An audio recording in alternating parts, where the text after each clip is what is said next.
I watched through my living room window as the first flakes of what meteorologists were calling the worst blizzard in Massachusetts history began to fall.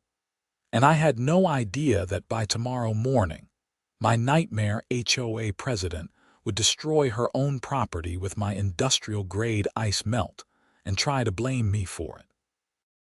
My name is Brenda Yates, and I had lived in the Riverside Meadows subdivision in Worcester, Massachusetts, for 3 years. The neighborhood looked like something out of a magazine, with its perfectly manicured lawns, uniform mailboxes, and strict rules about everything from fence heights to approved paint colors. I worked as a facilities manager for a manufacturing plant outside the city, which meant I knew a thing or two about industrial supplies and winter maintenance. That knowledge would become both a blessing and a curse. The weather report had been dire for days. A massive nor'easter was barreling up the coast, and they were predicting 2 to 3 feet of snow with wind gusts up to 60 miles per hour. I had spent the afternoon preparing my property, making sure my snowblower was fueled and ready, stocking up on supplies, and bringing out my special stash of ice melt from work. This was not your typical hardware store ice melt. The stuff I had was industrial-grade calcium chloride mixed with a concrete-safe formula that we used at the plant for our loading docks. It came in plain white buckets with hazard labels, and the instructions were very clear about proper application rates. You needed maybe a 1/4 cup per square yard max. Any more than that, and the chemical reaction could generate enough heat to damage certain surfaces, especially older concrete that had not been properly sealed.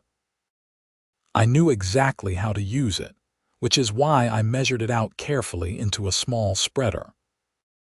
I had set everything up on my front porch.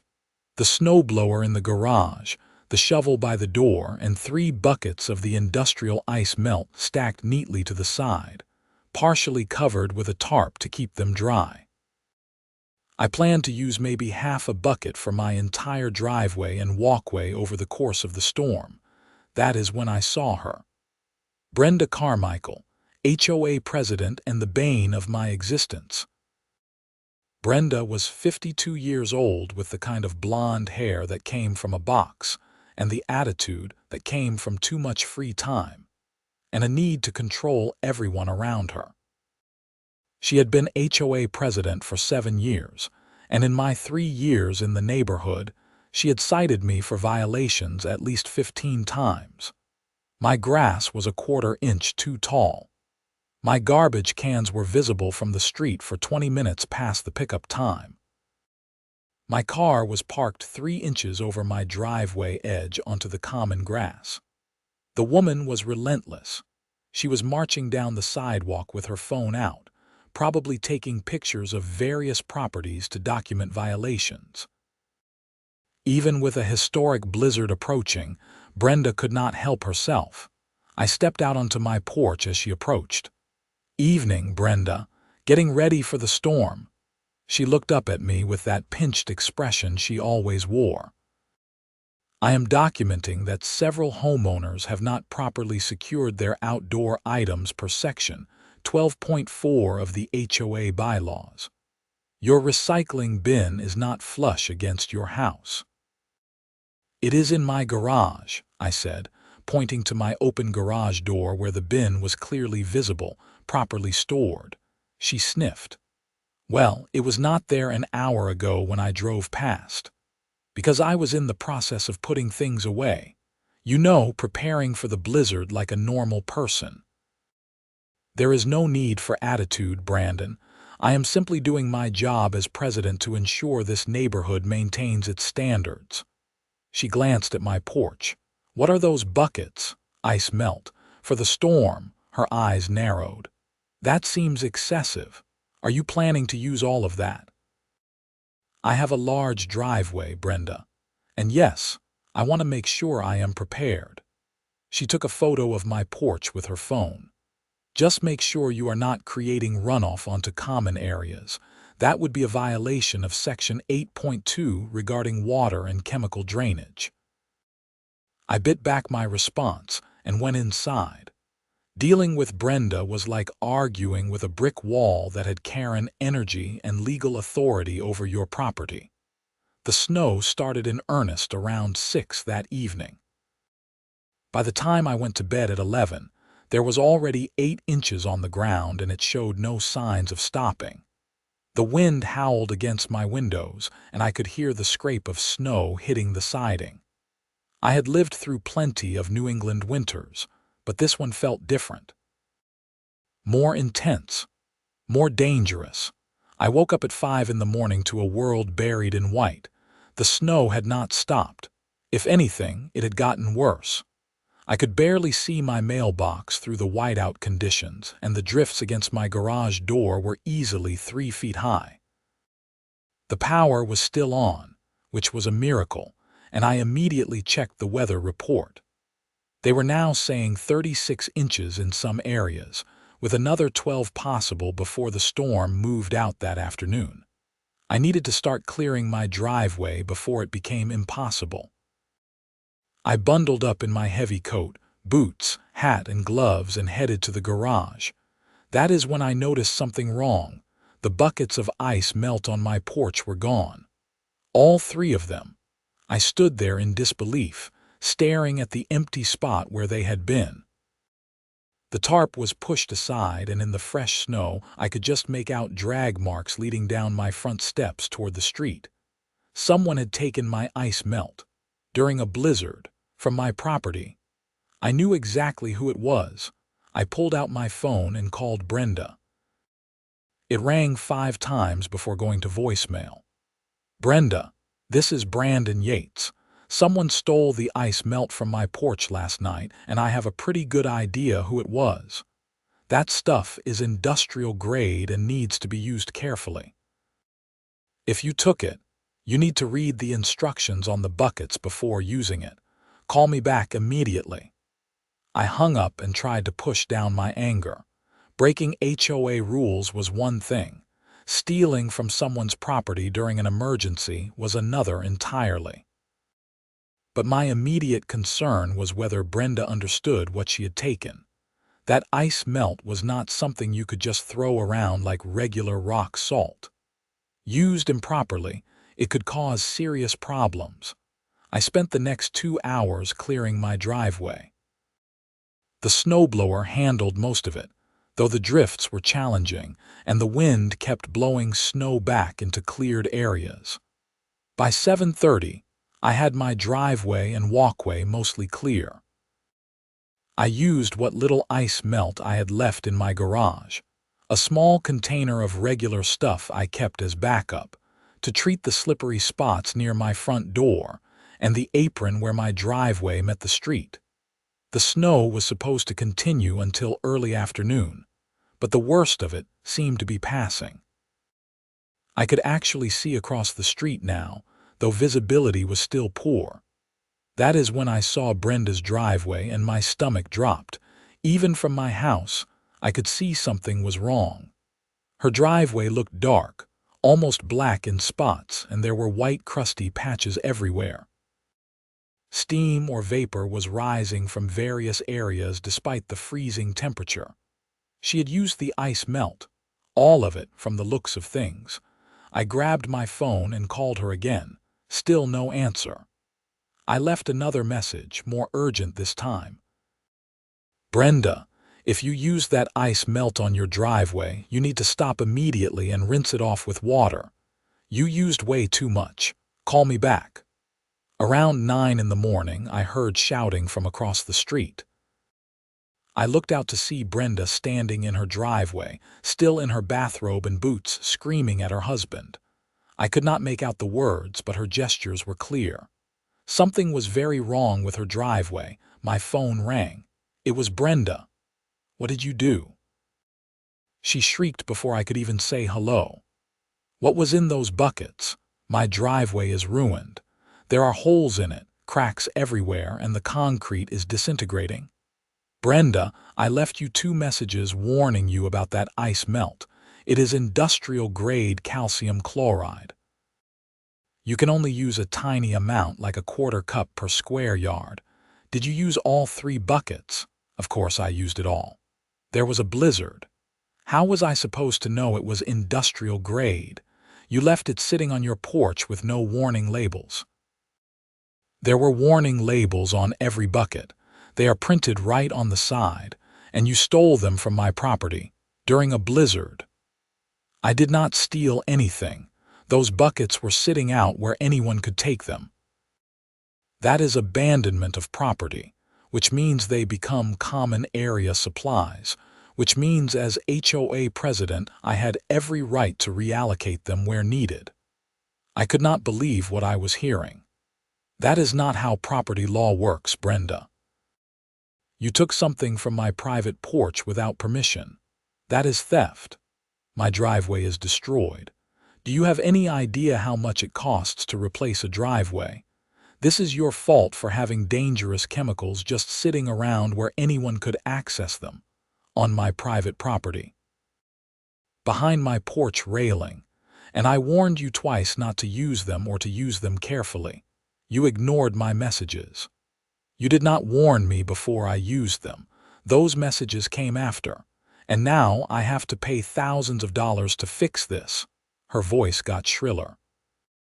I am calling an emergency HOA meeting. This is a safety violation and you are going to be fined. In fact, I am going to make sure you pay for my driveway replacement. She hung up before I could respond. I stood in my living room, phone in hand, trying to process what had just happened. Brenda had stolen my property, misused it despite clear warning labels and my phone messages, destroyed her own driveway, and was now trying to blame me and make me pay for it. This was peak HOA Karen behavior, and I knew it was going to get worse before it got better. I took photos of everything. My empty porch where the buckets had been. The drag marks in the snow, though they were getting covered up by fresh snowfall. Brenda's driveway from across the street, with its obvious damage and the empty ice melt buckets now visible on her front porch. I took screenshots of my call log showing the time I called her and left messages. I saved the voicemails I had left. If this was going to turn into a legal battle, I wanted documentation of everything. The snow finally stopped around 2 that afternoon.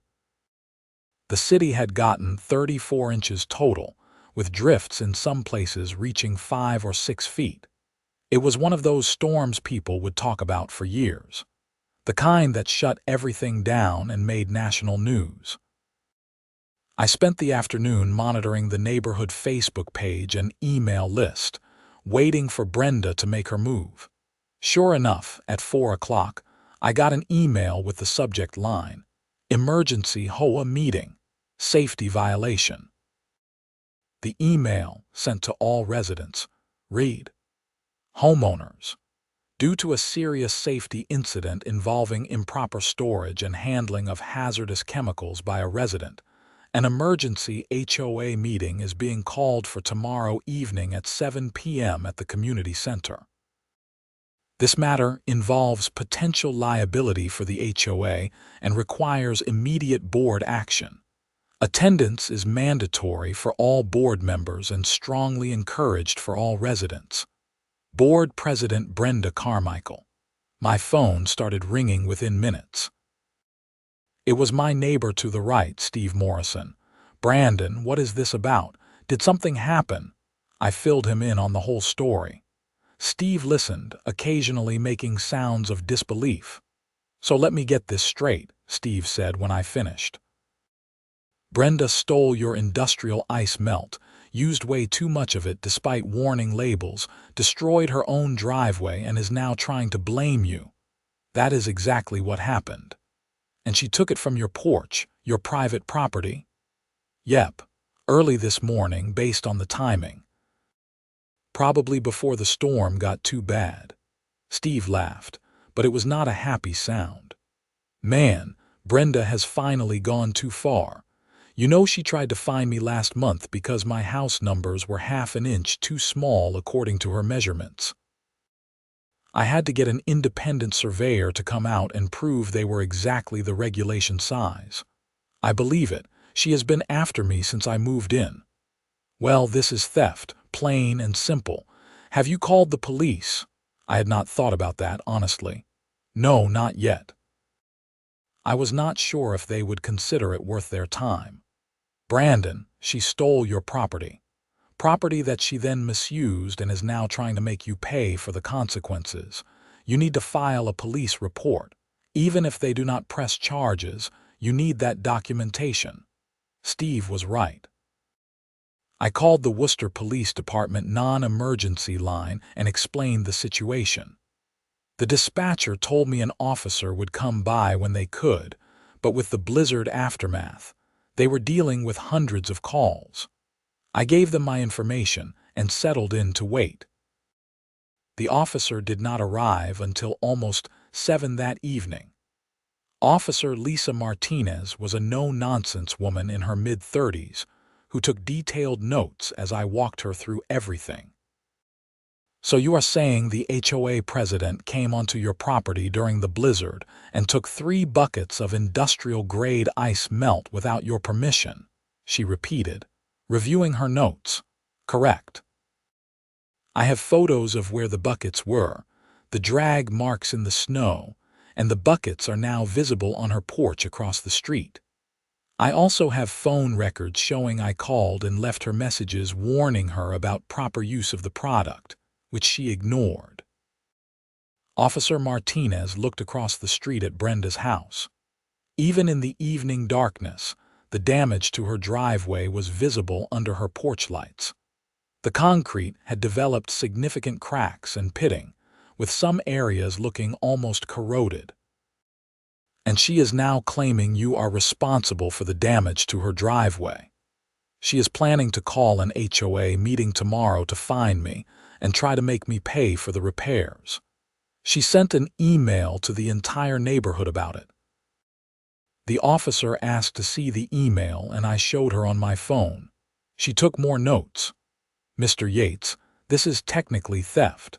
The value of the ice melt is probably not that high, but it is still taking property without permission.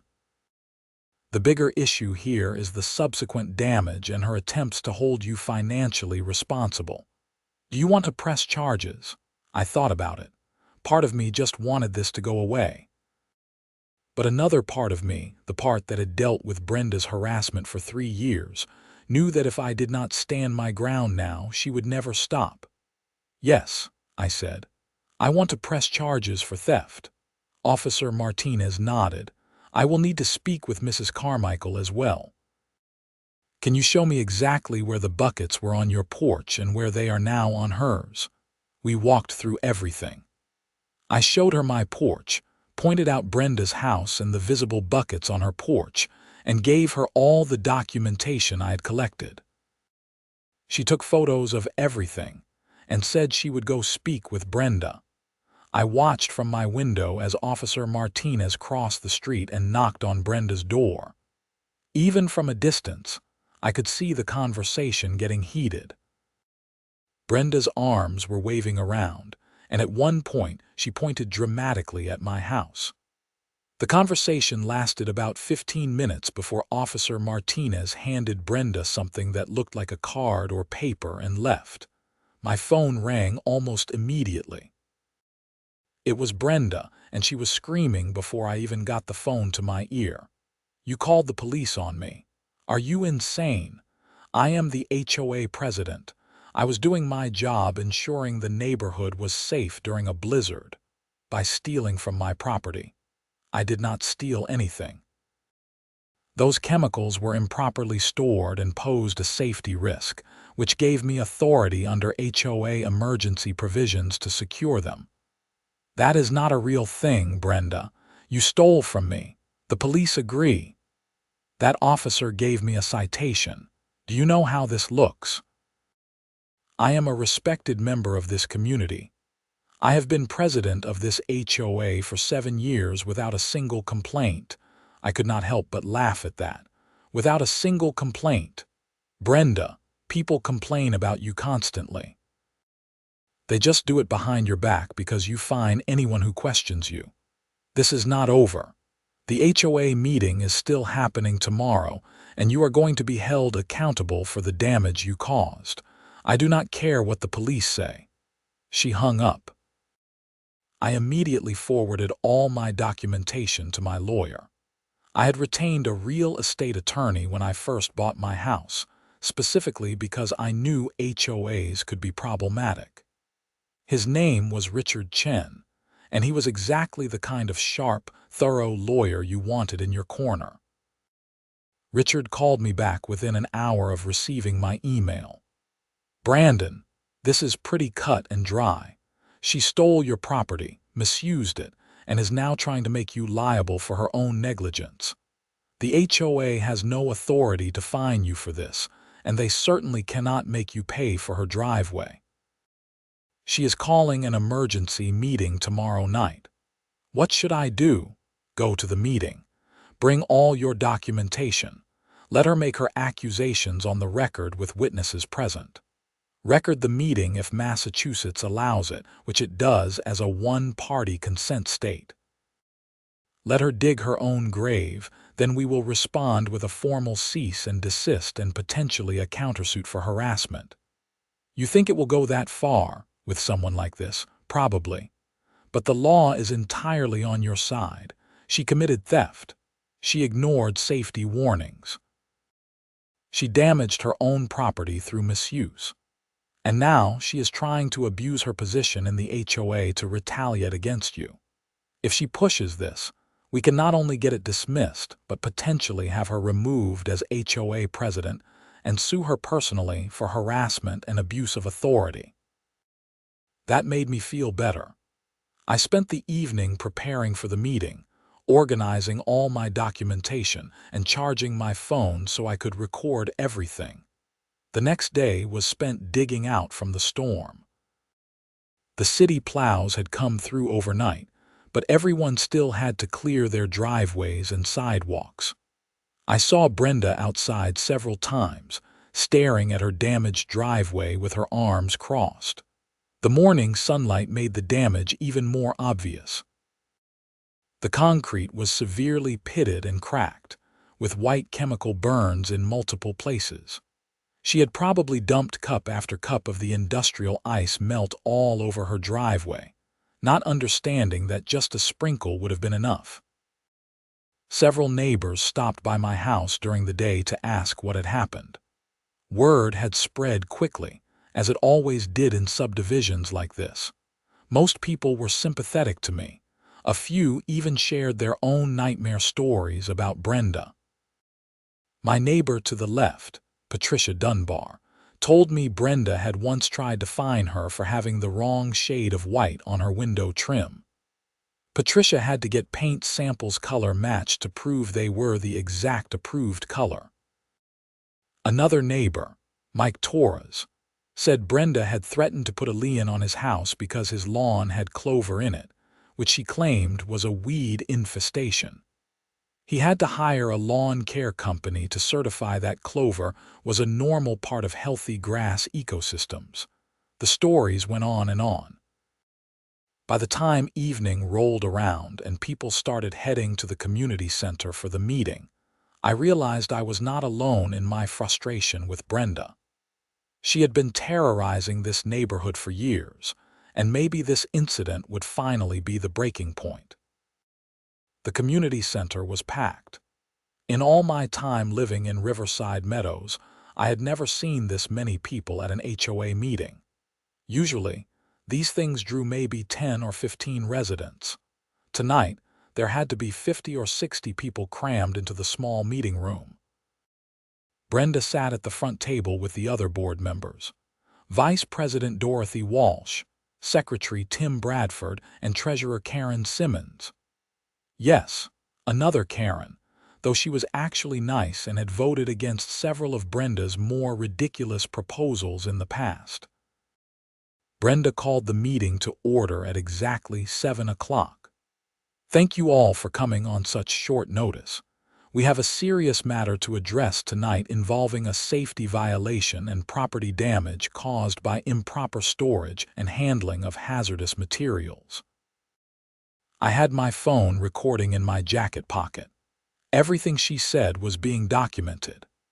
Yesterday morning, during the blizzard, I discovered that a resident had left 3 large buckets of industrial-grade chemicals on their front porch with no warning labels or safety information. Recognizing the danger this posed to the community, especially with children and pets in the neighborhood, I took the initiative to secure these dangerous chemicals. "You mean you stole them?" someone called out from the audience. A few people laughed. Brenda's face turned red. "I did not steal anything. Under HOA emergency provisions, I had the authority to secure improperly stored hazardous materials."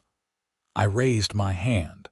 "Can you cite which section of the HOA bylaws gives you that authority?" Brenda glared at me. "Section 4.7, Emergency Management Authority. That section covers natural disasters and allows the board to make decisions about common areas during emergencies. It says nothing about entering private property or taking private property without permission." I checked. Dorothy Walsh, the vice president, looked uncomfortable. "Brenda, did you actually go onto Brandon's property to take those buckets?" "I secured dangerous materials that were improperly stored and posed a community risk." "That is not what I asked," Dorothy said. "Did you take them from his private property without his permission?" Brenda did not answer directly. "The issue here is not how I obtained the chemicals. The issue is that Brandon Yates had dangerous industrial-grade materials stored in an unsafe manner, and when I used them to clear my driveway as a test of their safety, they caused severe damage to my concrete. This proves they were not properly labeled and were dangerous to the community." The room erupted in noise. People were talking over each other, and I heard several variations of "Are you serious?" and "This is ridiculous." I stood up. "Brenda, those buckets had warning labels printed directly on them. They had usage instructions, safety precautions, and hazard warnings. You took them from my porch without permission, which is theft. The police have already cited you for it." "The police citation is a misunderstanding that my attorney will handle. What matters is that you brought dangerous materials into our community. And as HOA president, I am recommending a fine of $5,000 for safety violations. Plus, you will be responsible for the full cost of replacing my driveway, which has been quoted at $12,000. The room went completely silent. $17,000. She was trying to make me pay $17,000 because she stole my property and destroyed her own driveway. Karen Simmons, the treasurer, spoke up. "Brenda, I do not think the HOA has authority to impose a fine of that size for this situation, and we certainly cannot make him pay for your personal property damage. The bylaws allow for fines up to $10,000 for major violations," Brenda shot back. "For major violations like illegal construction or environmental hazards," Karen said, "not for storing ice melt on your own porch." Tim Bradford, the secretary, was reviewing something on his laptop. "I am looking at the section on fines right now. There is nothing in our bylaws that covers industrial ice melt, and even if there were, we would need to give written notice, allow time for remediation, and then vote as a full board. You cannot just unilaterally impose a fine, Brenda." Brenda stood up, slamming her hand on the table. "I am the president of this HOA, and I am telling you there is a major safety violation that needs to be addressed. Brandon brought dangerous chemicals into our neighborhood that destroyed my driveway. Someone needs to take responsibility. You destroyed your own driveway," I said, still standing. "You took my property without permission, ignored the warning labels on the buckets, ignored the warning messages I left you, and used industrial-grade ice melt like it was regular rock salt. You probably dumped all 3 buckets on your driveway when a quarter of 1 bucket would have been more than enough. This is not my fault. It is yours. Dorothy spoke up again. Brandon, did you really leave her warning messages before she used the ice melt? 2 of them. One at 5 a.m. when I discovered the buckets were missing, and another about an hour later when I saw what she was doing to her driveway. I have the phone records and the saved voicemails. Can you play them? Tim asked. I pulled out my phone and played both voicemails on speaker. My voice was clear on both, warning Brenda about the industrial-grade ice melt and telling her to use it carefully or rinse it off immediately. Those were sent after I had already applied the product, Brenda protested. Because you took them in the middle of a blizzard, probably around 4 or 5 in the morning based on the snowfall patterns. I did not discover they were missing until I got up at 5. I called you immediately. Patricia Dunbar stood up from the audience. Brenda, why did you take buckets from Brandon's porch at 4 in the morning during a blizzard? I did not. I was checking on the neighborhood, making sure everyone was safe, and I saw those chemicals just sitting there unsecured. I made a judgment call as HOA president to secure them. So you went onto his private property, took his personal belongings without asking, and used them on your own driveway, Patricia pressed. How is that HOA business? I was testing them to determine if they were safe for community use. By dumping them all over your driveway. The audience was firmly against Brenda now. Even the board members looked uncomfortable. Mike Torres stood up. I move that we table this discussion until Brenda's legal situation with the police is resolved. It seems inappropriate for the HOA to take action on something that is currently a criminal matter. Second, someone called out. Brenda looked panicked. We cannot table this. There is a dangerous resident in our community who needs to be held accountable. Karen Simmons, the treasurer, shook her head. Mike is right. If there is a police investigation or criminal charges pending, the HOA should not interfere. We could open ourselves up to liability. I vote to table this until the legal situation is resolved. I second that, Dorothy said. All in favor. 3 hands went up, Karen, Dorothy, and Tim. Only Brenda opposed. Motion carries, Dorothy said. This matter is tabled pending resolution of the criminal investigation. Brenda looked like she was about to explode. Her face was bright red and her hands were shaking. This is not over. I will call another meeting. I will find a way to hold him accountable. Brenda, Tim said quietly, I think you need to step back and consider your position here. You took something from someone's property without permission. That is not HOA business. That is a personal matter between you and Brandon, and it sounds like it is going to be handled by the legal system. Brenda grabbed her papers and stormed out of the meeting. The room erupted in conversation the moment she left. Dorothy stood up. I think we should adjourn for tonight. This is a complicated situation, and we need to be careful about how the HOA proceeds. Is there any other business? No one had anything else, and the meeting was adjourned. As people filed out, several neighbors came up to thank me for standing up to Brenda and to share their support. Steve Morrison clapped me on the shoulder. About time someone called her out. She has been running this HOA like her personal fiefdom for years. Patricia nodded in agreement. I heard she tried to fine the Hendersons for having a decorative garden gnome that was not on the approved lawn ornament list. A garden gnome. The stories kept coming, and I realized just how much resentment had built up against Brenda over the years. This ice melt incident was not just about stolen property. It was the culmination of years of petty tyranny and overreach. I drove home feeling cautiously optimistic. The HOA meeting had gone better than expected, and it seemed like the board was not going to back Brenda's ridiculous demands. But I knew this was not over. Brenda was not the type to back down easily. Sure enough, the next morning I found a certified letter taped to my front door. It was from Brenda's attorney, a firm called Morrison and Associates in downtown Worcester. The letter formally demanded payment of $17,000 for damages resulting from negligent storage and handling of hazardous materials, and threatened legal action if I did not pay within 10 business days. I scanned the letter and emailed it to Richard Chen, my attorney. He called me within an hour.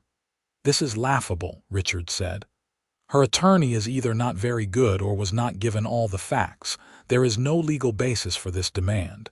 You stored ice melt on your own property. She stole it. She misused it. She damaged her own property. End of story. So what do we do?" "I will send a response letter laying out the facts and making it clear that any further action will result in a countersuit for harassment, abuse of process, and potentially filing a bar complaint against her attorney for sending a frivolous demand letter. That usually shuts things down pretty quickly. And if it does not, then we go to court and she loses, badly. Brandon, I have been doing this for 20 years. I have seen a lot of HOA disputes. This is one of the most clear-cut cases I have ever handled. You are going to be fine." Richard sent his response letter that afternoon. I got a copy, and it was a thing of beauty. He methodically laid out the timeline of events, cited the relevant laws on theft and property damage, attached copies of my phone records and the police report, and made it crystal clear that any further legal action would result in serious consequences for both Brenda and her attorney. For a few days, things were quiet. The snow melted gradually as temperatures rose back to normal winter levels. The city cleaned up from the blizzard. Life returned to normal, or as normal as it could be with this situation hanging over everything. Then the criminal case moved forward. I got a call from Officer Martinez about a week after the incident. "Mr. Yates, I wanted to update you on the situation. Mrs. Carmichael has been formally charged with petty theft.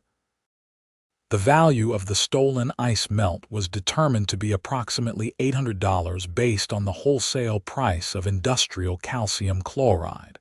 She is scheduled for arraignment next week." "What does that mean exactly?" "It means she will go before a judge, enter a plea, and the judge will set conditions. Given that it is a first offense and a relatively low-value theft, she will probably get a fine and maybe some community service, but she will have a criminal record." That news spread through the neighborhood faster than the blizzard had. I started getting texts and calls from neighbors who had heard about the charges. The Facebook group was buzzing with speculation. Some people thought Brenda should resign as HOA president. Others thought the whole thing was blown out of proportion. The next HOA board meeting was scheduled for 2 weeks after the blizzard. I made sure to attend, and so did most of the neighborhood. The community center was packed again. Brenda was not there. Dorothy Walsh, the vice president, called the meeting to order. "I am sure everyone has questions about the current situation with our president. I want to address this directly. Brenda Carmichael has been charged with petty theft related to the incident at the Brandon Yates residence. Given the ongoing criminal case and the potential liability to the HOA, the board held an emergency executive session yesterday. By a vote of 3-0, with Brenda abstaining, we have placed Brenda on administrative leave as HOA president pending resolution of the criminal case." The room erupted in noise. People were talking over each other, some in support of the decision, others questioning whether it was legal. Dorothy waited for things to quiet down. "This was not an easy decision, but we have to think about what is best for the community. If Brenda were to continue as president while facing criminal charges related to her actions as president, it could expose the HOA to liability. Our insurance company actually recommended this course of action. Tim Bradford added, "I want to be clear that this is not a judgment on Brenda's guilt or innocence. That will be determined by the courts. This is simply a precautionary measure to protect the HOA and its members." Someone in the audience raised their hand. If Brenda is on leave, who is running the HOA? As vice president, I will be acting president until this situation is resolved, Dorothy said. And I want to make something very clear right from the start. This HOA is going to operate differently. We are going back to what HOAs are supposed to be about: maintaining common areas, enforcing reasonable rules that protect property values, and serving the community. We are not going to be measuring grass height with rulers or fining people for having their garbage cans visible for an extra 5 minutes. The room applauded. I found myself clapping along with everyone else. Dorothy continued, "The board is also going to review all outstanding fines and violations from the past year. If any of them seem excessive or unreasonable, we will be issuing refunds and apologies. This is a fresh start for Riverside Meadows." The meeting continued with normal business, but the mood was completely different. For the first time since I had moved into this neighborhood, an HOA meeting felt productive and reasonable instead of adversarial. After the meeting, Dorothy pulled me aside. "Brandon, I want to apologize on behalf of the board. We should have reined Brenda in years ago. She was out of control and we all knew it, but no one wanted to deal with the confrontation. It took this incident to finally force action, and I am sorry you had to go through it." "I appreciate that, Dorothy. Really. I just want to move forward. You will not hear anything else from the HOA about this situation. As far as we are concerned, you did nothing wrong. Brenda stole your property and damaged her own driveway through her own negligence. That is not HOA business." Brenda's arraignment happened on a Tuesday morning. I took the day off work to attend. The courtroom was small, and there were several other cases being heard that morning. Brenda showed up with her attorney, a tired-looking man in his 50s who clearly wished he were anywhere else. When her case was called, the judge reviewed the charges. "Mrs. Carmichael, you are charged with 1 count of petty theft. How do you plead?" Brenda's attorney stood. "Not guilty, Your Honor. We believe this is a civil dispute that has been inappropriately criminalized." The prosecutor, a young woman with sharp eyes, spoke up. "Your Honor, this is not a civil dispute. The defendant went onto the victim's private property during a blizzard and took 3 buckets of industrial-grade ice melt valued at approximately $800 without permission. She then used the stolen property on her own driveway, causing damage to her own property, and has subsequently attempted to hold the victim financially responsible for that damage. We have phone records showing the victim attempted to warn the defendant about proper use of the product, which she ignored. This is clear-cut theft with aggravating factors." The judge looked at Brenda. "Mrs. Carmichael, did you take these buckets from the victim's property without his permission?" Brenda's attorney whispered something to her, and she answered, "I took them because they posed a safety risk to the community. I am the HOA president, and I have a responsibility to protect residents from dangerous materials." "That is not what I asked. Did you have permission from Mr. Yates to take his property?" Brenda hesitated. "No, but I believed I had authority under HOA emergency provisions." The judge flipped through some papers. "I have reviewed the HOA bylaws for Riverside Meadows. There is nothing in those bylaws that gives you authority to enter private property or take private property without consent, even in an emergency. Your plea of not guilty is accepted." Trial is set for March 15th. Bail is set at personal recognizance. You are ordered to have no contact with the victim except as necessary for HOA business conducted through official channels. Brenda looked stunned. I think she had expected the judge to just dismiss the charges or see things her way. Instead, she was being ordered to trial and told to stay away from me.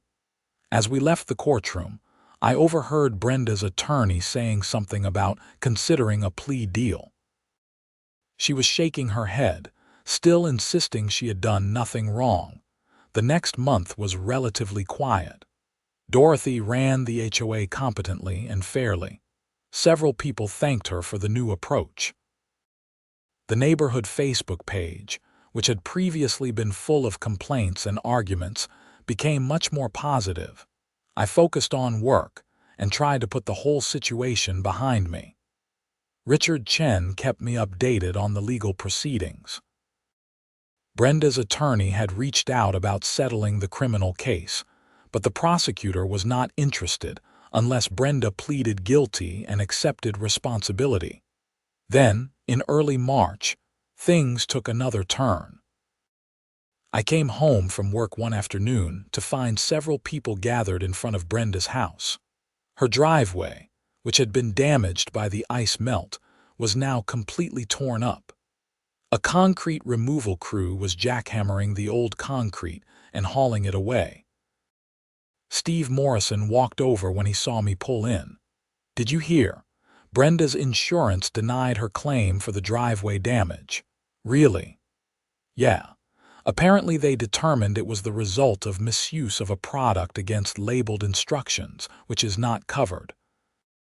She is having to pay for the replacement out of pocket. I heard it is costing her $14,000. I should have felt vindicated, but mostly I just felt tired. This whole situation had been exhausting and it still was not over. The trial date came in mid-March. I had to testify about what happened, describing how I had stored the ice melt on my porch, how I discovered it missing, and how I had tried to warn Brenda about proper use.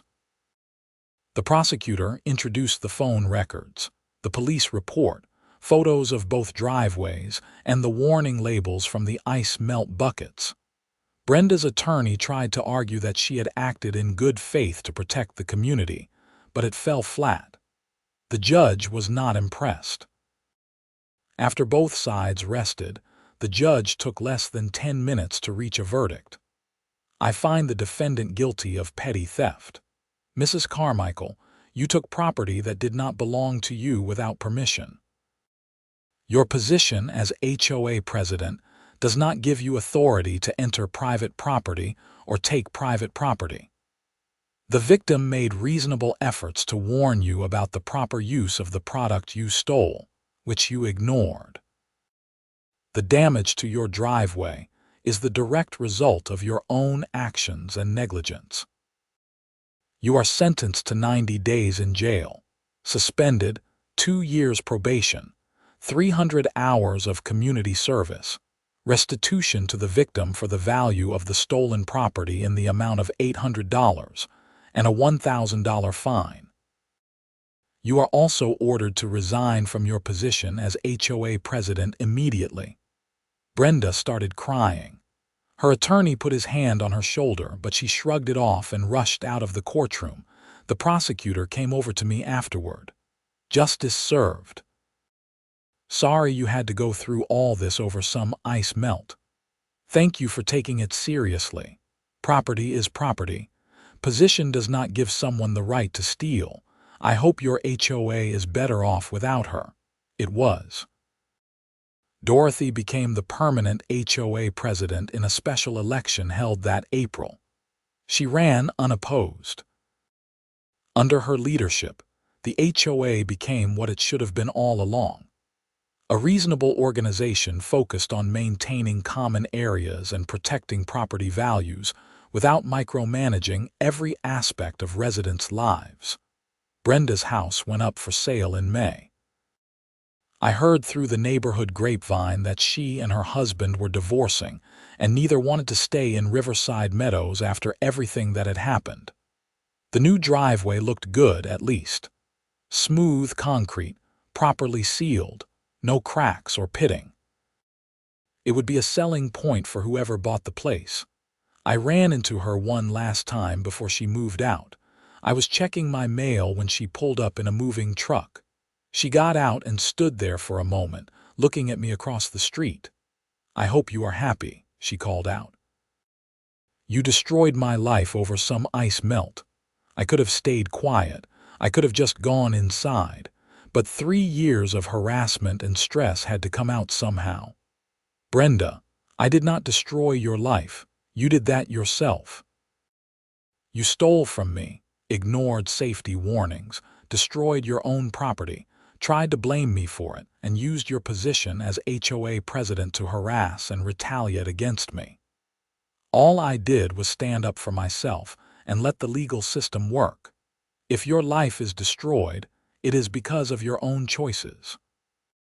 She stared at me for a long moment, then got back in the truck and drove away. That was 2 years ago now. Life in Riverside Meadows has been peaceful since Brenda left. Dorothy is still HOA president, and she has done an excellent job. The neighborhood is cleaner, better maintained, and much friendlier than it ever was under Brenda's reign.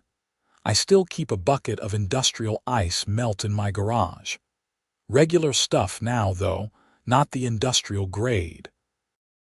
I learned my lesson about keeping specialized chemicals visible where they might tempt someone with more entitlement than sense. Sometimes I drive past Brenda's old house, now owned by a nice retired couple named the Hendersons, and I look at that smooth concrete driveway.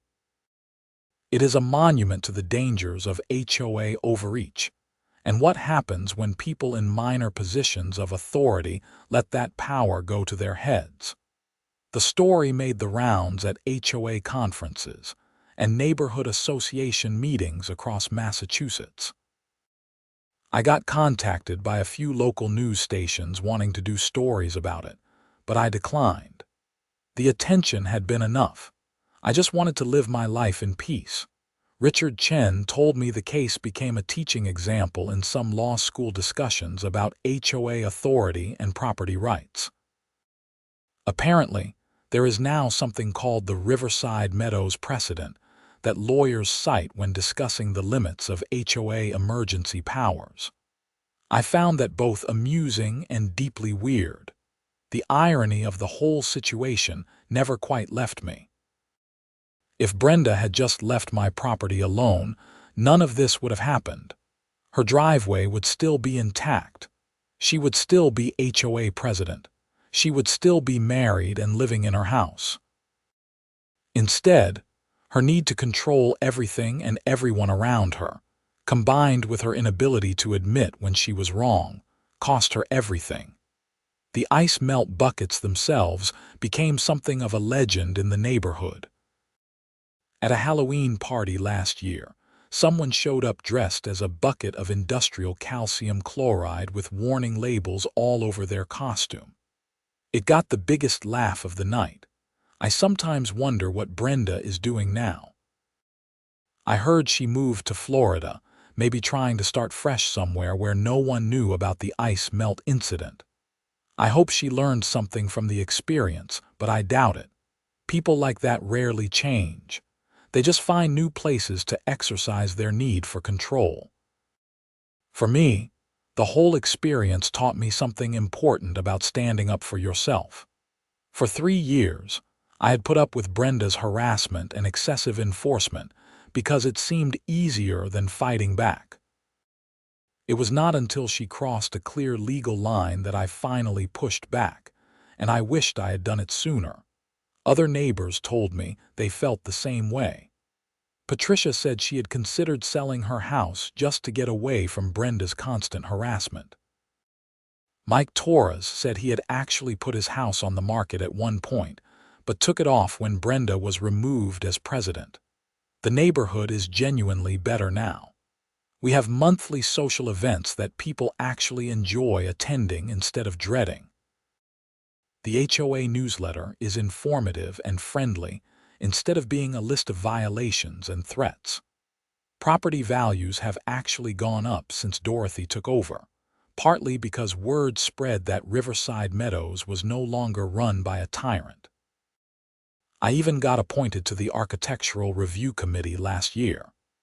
It turns out that my experience dealing with Brenda made me sympathetic to homeowners who want to make reasonable changes to their properties. I help ensure that the approval process is fair, and that rules are applied consistently and reasonably. Just last month, we approved a variance for someone to install a deck that was 2 feet larger than the bylaws technically allowed, because it made sense for their yard layout and was not visible to any neighbors. Under Brenda, that variance would have been denied out of hand, probably with a threat of fines if they proceeded. Under Dorothy's leadership, we looked at the situation practically and made a reasonable decision. That is what HOAs are supposed to do. They are supposed to protect property values and maintain community standards, while still recognizing that people need flexibility to live their lives. They are not supposed to be instruments of petty tyranny wielded by people who get drunk on minor authority. The industrial ice melt, in its own weird way, became the catalyst for positive change in our entire community. If Brenda had not stolen it, she might have continued as president for years, making everyone's lives miserable. Instead, her own greed and negligence brought her down and gave us a chance to rebuild the HOA into something better. I still have the restitution check she was ordered to pay me. $800 for the value of the stolen ice melt. I never cashed it. I had it framed instead, and it hangs in my home office as a reminder. Not a reminder of the conflict, but a reminder that standing up for yourself matters. That authority without accountability is tyranny, and that sometimes karma works in the most unexpected ways. Every winter, when the first snow falls, I think about that blizzard and everything that followed. The memory has lost its sting now, replaced by a kind of bemused appreciation for how absurd the whole situation was. A HOA president stole industrial ice melt, destroyed her own driveway, tried to blame the victim, and ended up losing everything because she could not admit she was wrong.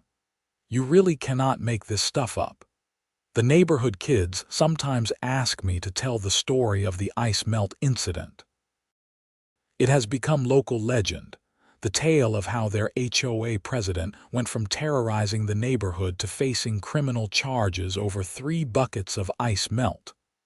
I usually decline, not wanting to dwell on it, but sometimes I share the basics. The kids always laugh at the absurdity of it, and maybe that is the best legacy of the whole mess. It became a cautionary tale, a comedy of errors, and ultimately a story about how even in the most bureaucratic and frustrating situations, truth and justice can prevail. Dorothy often jokes that she should send Brenda a thank you card.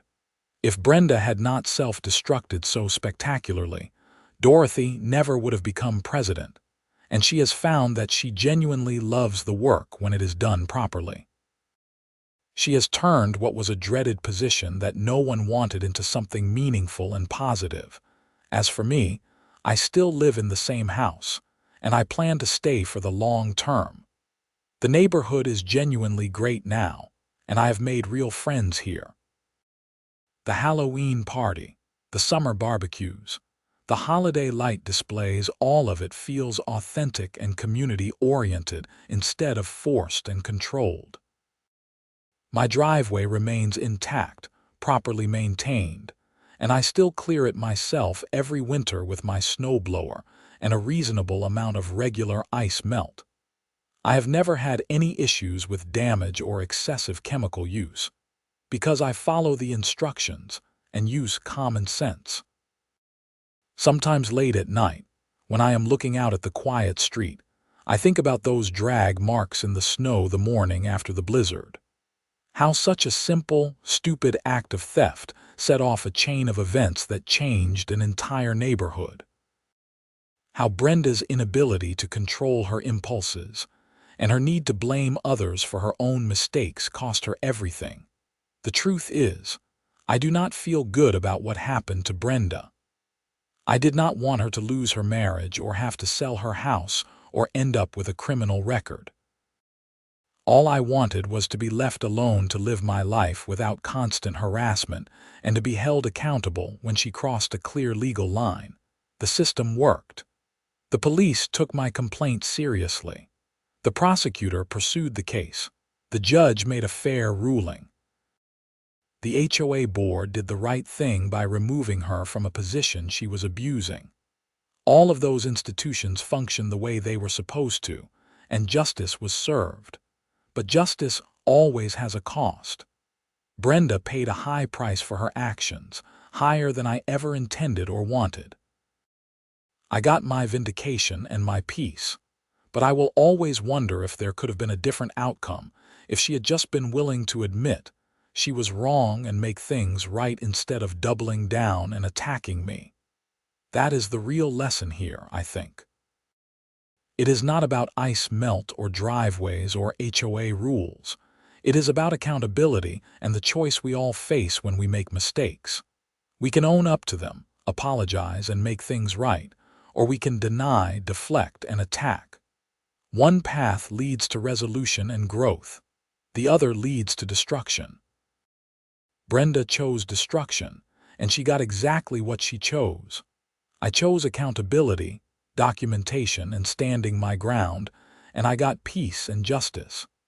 Every winter, when I put out my modest amount of carefully measured ice melt, I am grateful for those choices and their consequences. The blizzard came and went. The ice melted. The driveways were cleared. Life went on.